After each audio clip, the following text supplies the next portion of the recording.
My name is Deborah. I'm Malcolm's mom, and I'm going to explain and demonstrate the steps to a card game called Rummy 2000. Here we go.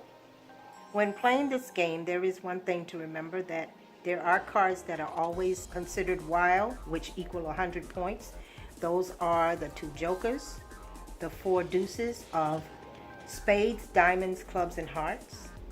Also, when scoring or dealing, you have to remember what the card's face value is worth. So if you get an ace, you get 25 cards. A king or a 10, you get 10 cards. A 7 or anything below a 10, you would get that number of cards. Okay, now that I've explained the pointing system, I will demonstrate how to cut and deal the cards. I also omitted to mention that any card that the dealer turns up at the end will become the wild card, and it's also worth 100 points.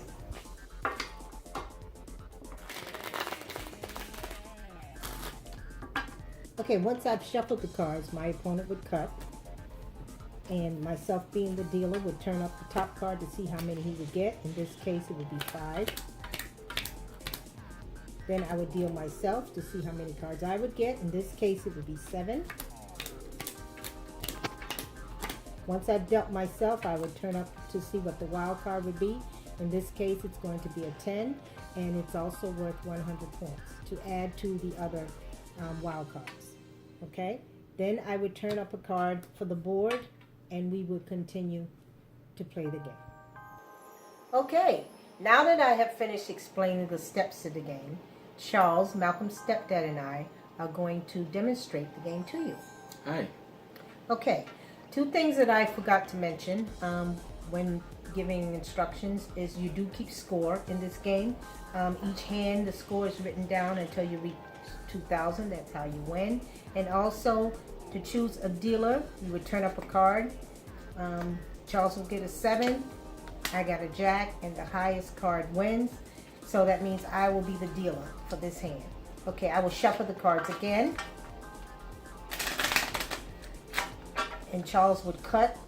And by the way, he's going to keep score in this game. He would cut the cards. Okay. And I will deal. Charles gets 3. I will get 2 cards. By the way, the 2s are still wild. In this case, okay, this is a dilemma. Well, not a dilemma, but this happens often. Often the dealer would also turn up a wild card. It's already wild, so you'd have to turn up another one. In this case, 3s are wild, okay? I would turn up a card for the board, and it's a 4.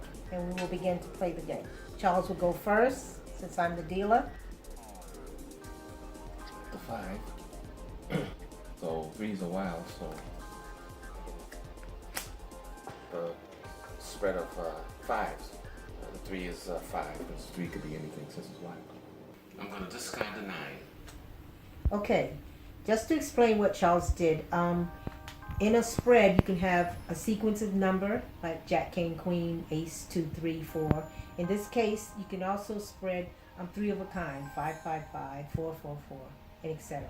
Okay, it's my turn. I'm going to pick up from the deck, and I'm going to spread. I spread it 4 kings because the 2, the 3, and the joker is wild in this case, and I picked up a king, and I'm going to discard the 4. Now, to score, Charles is left with 4 in his hand, so he's left with 5 points.